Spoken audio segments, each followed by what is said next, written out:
शरीर का नाम BKM हुसैन भाई है। रायपुर छत्तीसगढ़ से बिलोंग करते हैं। 2013-14 के आसपास एक नियमित टीचर बहन मिली थी जिनका नाम था कुमारी कल्पना कृष्णा स्वामी, जो कि रायपुर रेलवे रिजर्वेशन में कार्य करती हैं। उनके द्वारा बाबा का ज्ञान प्राप्त हुआ। शुरुआती दिनों में कल्पना बहन ने मुझे छत्तीसगढ़ के आदि सेंटर MG रोड सेंटर लेकर गई। 3 बार मेरा वहाँ जाना हुआ उस सेंटर पर, परंतु बहनों के द्वारा उपयुक्त जवाब नहीं देने पर मैंने अपने आप को बहुत ज्ञानी समझा। और ज्ञानी समझने के साथ ही साथ मुझे ऐसा लगा कि इस्लाम से अच्छा मज़हब या इस्लाम से अच्छा ज्ञान किसी दूसरे धर्म में नहीं हो सकता। और इस तरीके से 3 बार मैं ब्रह्मा कुमारीज़ गया और वापस आ गया। चित्र प्रदर्शनी वगैरह को भी मैंने देखा, समझा, मुझे सब कुछ समझ में आया था। मैंने बहन से एक क्वेश्चन किया था कि बहन जी, आप जैसा कहते हैं कि निराकार की पूजा की जाती है और यहाँ पर भी निराकार अल्लाह के बारे में बताया जाता है, लेकिन मेरा जो डाउट था वो ब्रह्मा बाबा के फ़ोटो को लेकर था कि अगर आप निराकार के बारे में लोगों को बताते हैं और निराकार को ही अल्लाह भगवान कहते हैं, तो फिर ये जो फ़ोटो है इसकी फ़ोटो आप सामने क्यों रखे हैं और इसके सामने बैठकर आपका कहना है कि योग करो, ध्यान करो। तो मैं तो किसी साकारी मनुष्य को नहीं मान सकता, क्योंकि हमारे यहाँ इस्लाम में अल्लाह नूर इलाही है और हम किसी देहधारी की पूजा नहीं करते।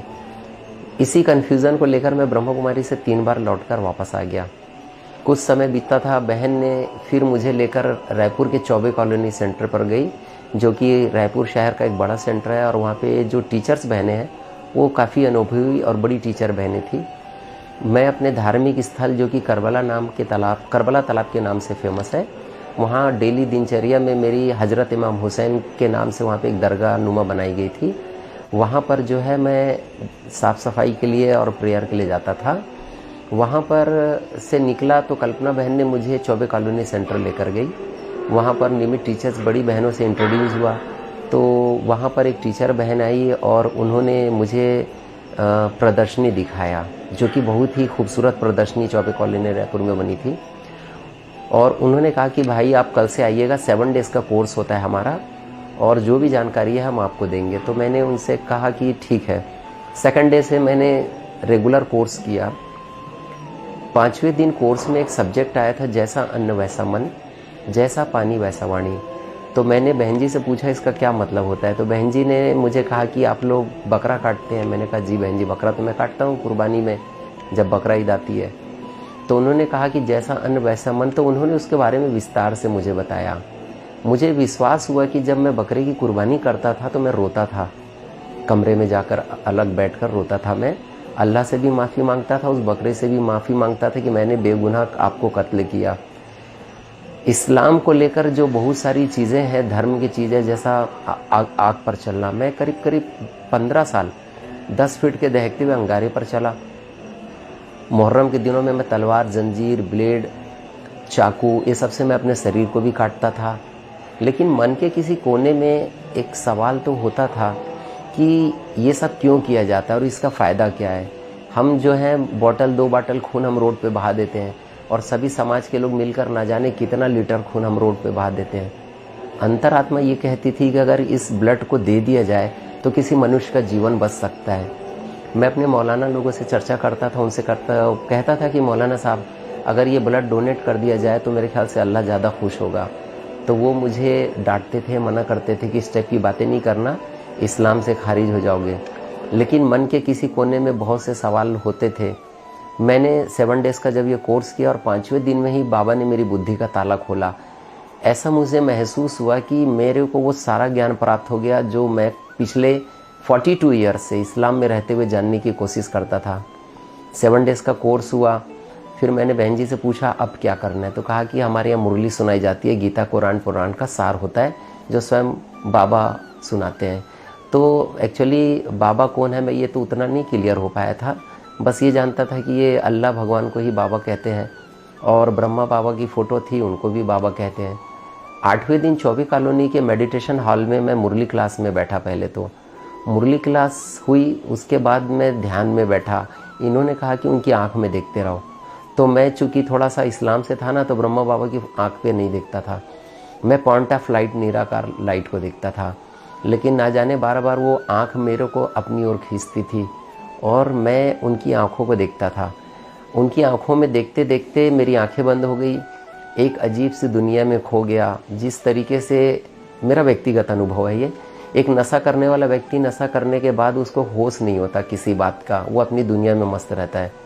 मुझे भी एक नशा लगा। मेरे को एक्चुअली ब्रह्मा कुमारी जाने का रीज़न ये था, 7 डेज़ के बाद एक नशा जैसे मुझे प्राप्त हुआ। उस स्थान पर बैठकर एक नशा करने वाला जैसा नशा करता है ना, तो उसकी एक अलग दुनिया होती है।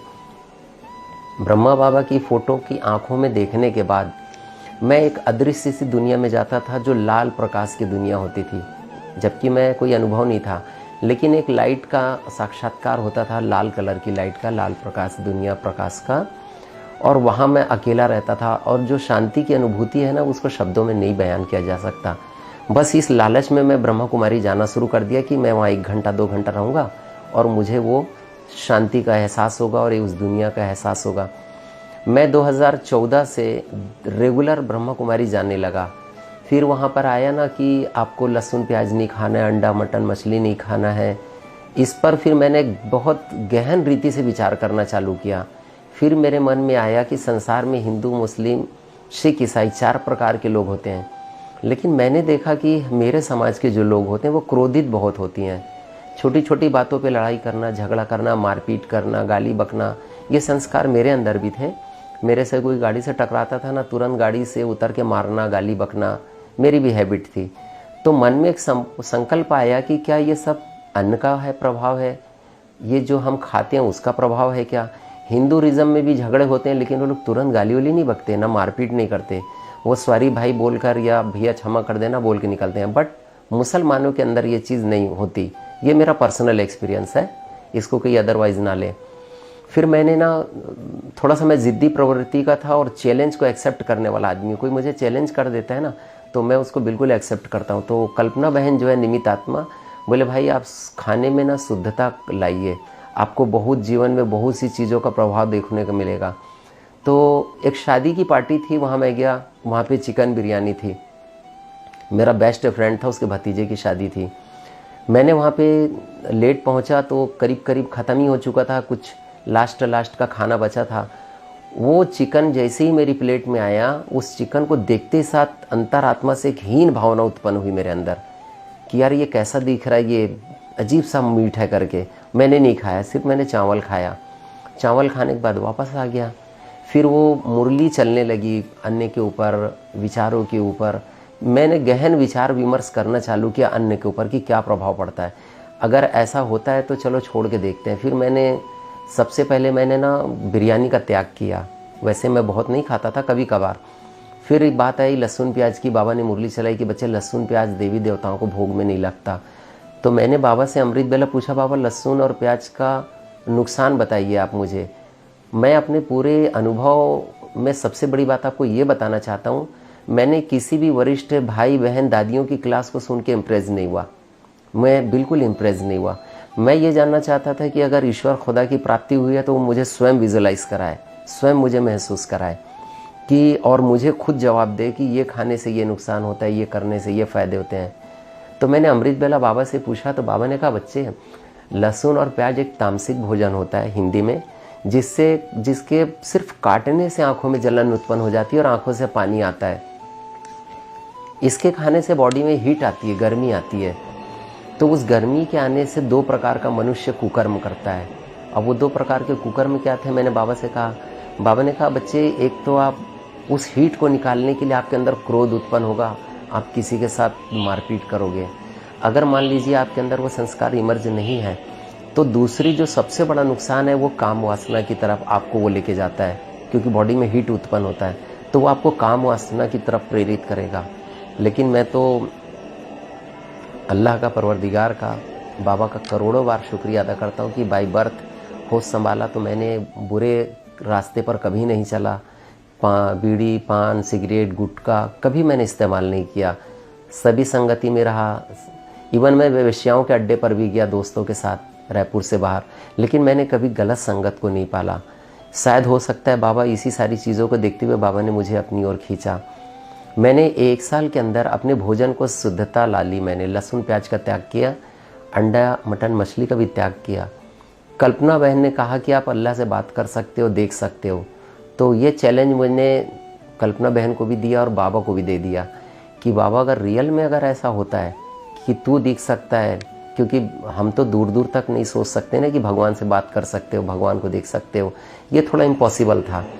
लेकिन मैंने उस चैलेंज को एक्सेप्ट किया कल्पना बहन के, और कल्पना बहन ने कहा कि भाई थोड़ा त्याग करना पड़ेगा नींद का। 2 बजे रात में उठ के बाबा से आपको ना रूह रिहान करनी है, अमृत बेला जिसको हिंदी में कहते हैं, और हम मुस्लिम उसको नमाज शब के नाम से जानते हैं, जब अर्धरात्रि में उठकर हम नमाज़ पढ़ते हैं और अल्लाह से बातें करते हैं। तो मैंने कहा कॉन्सेप्ट तो एक ही है, चलिए उठ के बैठा जाए। फिर मैंने 2 बजे रात से अमृत बेला करना चालू किया। 6 महीने के बाद मैंने पहली बार बाबा की लाइट का साक्षात्कार किया, दिव्य साक्षात्कार रोशनी का। मैंने कल्पना बहन को बताया, कल्पना बहन मैंने एक सफ़ेद रोशनी का साक्षात्कार किया, वो आती थी जाती थी। बोले आप लगे रहो, और इस तरीके से मैं कंटिन्यू करता रहा। फिर इस दरमियान मैंने ब्रह्मा बाबा का भी साक्षात्कार किया फरिश्ता स्वरूप में। कुछ डर भी लगा मैं कि ये कोई जिन वगैरह तो नहीं है, थोड़ा डर भी लगा रात के अंधेरे में बैठना। लेकिन धीरे धीरे मैंने जैसे जैसे अमृत बेला में करता चला गया बड़ी ईमानदारी से, मुझे काफ़ी साक्षात्कार हुए बाबा के। सबसे बड़ी बात मैंने बताया कि आपको बताऊं कि आप कोई भी क्वेश्चन अगर बाबा से डायरेक्ट करते हैं तो बाबा उसको मुरली में दूसरे दिन ही चला देता है, जो सबसे बड़ी बात है। आप सोचिए, मैं अभी अमृत बेला बाबा से कुछ सवाल करता हूँ, वो दूसरे दिन प्रिंट कैसे हो जाता है मुरली में, ये थोड़ा संभव था। मैंने भी आश्चर्यचकित हुआ कि बाबा मैं तो ये बात कल आपसे करी थी, ये मुरली में कैसे चल गया। तो बड़ा वंडर लगता था कि फिर लेकिन कहीं ना कहीं ये एहसास होने लगा कि कहीं ना कहीं अल्लाह मेरे बहुत करीब है। मैं या तो मैं बाबा के बहुत करीब चला गया हूँ कि मैं बोलता हूँ और वो सुनता है और मुझे जवाब देता है। यहाँ पर भी एक नशे का अनुभव हुआ। नशे का अनुभव होने के आधार पे फिर मैं अमृत बेला भी करने लगा। अमृत बेला करने में जो मज़ा आया, जो नशे का अनुभव किया मैंने, उस नशे के आधार पर अमृत बेला रेगुलर करना चालू कर दिया। मैं 2014 से रेगुलर अमृत बेला कर रहा हूँ। 2014 से 2023 में मेरा ऐसा सोच है कि मैंने 12, 13 या 14 बार ही अमृत बेला मेरा मिस हुआ होगा। क्लास में कभी मिस नहीं करता, मॉर्निंग की क्लास जाता हूँ सुबह 6 बजे। और उसके बाद फिर मैंने बाबा से शक्तियाँ प्राप्त करने के लिए कहा कि बाबा मैं लोगों की सेवा करना चाहता हूँ, क्योंकि जब मैं भक्ति मार्ग में था तो मैं थोड़ा तंत्र मंत्र की विद्या भी सीखता था किताबों के द्वारा, कि अल्लाह मेरे को कुछ ऐसी ताकत दे दे, कुछ कुव्वत दे दे जिससे मैं लोगों का उद्धार कर सकूं। भक्ति मार्ग से ही सेवा भाव थी। मैं बहुत सारी संस्थाओं में काम किया, मनुष्य अवार्ड, दिल्ली से मुझे इसमें एक अवार्ड भी मिला मानव रक्षक सम्मान करके। मैं अखिल भारतीय मानवाधिकार निगरानी समिति में वाइस प्रेसिडेंट था। मैंने ज़्यादातर जीवन अपना जो है समाज सेवा के क्षेत्र में गुजारा। तो एक इच्छा थी कि कोई रूहानी ताकत मिल जाए मुझे, और मैंने उसके लिए काफ़ी किताबें भी खरीदी थी और उसका मैंने उच्चारण भी किया, परंतु मुझे कुछ नहीं मिला। लेकिन बाबा के बनने के बाद 1 साल के बाद मैंने ये अनुभव किया कि मैं जो बोलता हूँ वो हो जाता है, जिसे बाबा कहता है संकल्पों की सिद्धि। क्योंकि जब आप, सबसे बड़ी बात है कि बाबा कहता है कि पवित्र बनो। अगर आप पवित्र बन जाएंगे और आपके अंदर पवित्रता, प्यूरिटी है आपके अंदर, तो बाबा बोलता है कि सारी शक्तियाँ आपको दे दूंगा। तो मैंने सबसे पहले पवित्रता को धारण किया, लेकिन मुझे काफ़ी सालों तक ये समझ में नहीं आया कि पवित्रता किसे कहते हैं। फिर बाबा ने कई मुरलियाँ चलाई कि बच्चे सिर्फ ब्रह्मचर्य का पालन पवित्रता नहीं होती, आपको मनसा वाचा कर्मणा भी पवित्रता धारण करनी होगी। ये थोड़ा मुश्किल काम था, लेकिन बाबा से प्यार था और ज़िद थी कि मुझे कोई रूहानी ताकत चाहिए मुझे, ताकि सेवा कर सकूं। मैंने उस पर भी काम करना चालू किया, और फिर मैंने धीरे धीरे करते करते वो ताकत भी मैंने पाली बाबा से कि जो मैं बोलूँ वो होने लगा धीरे धीरे।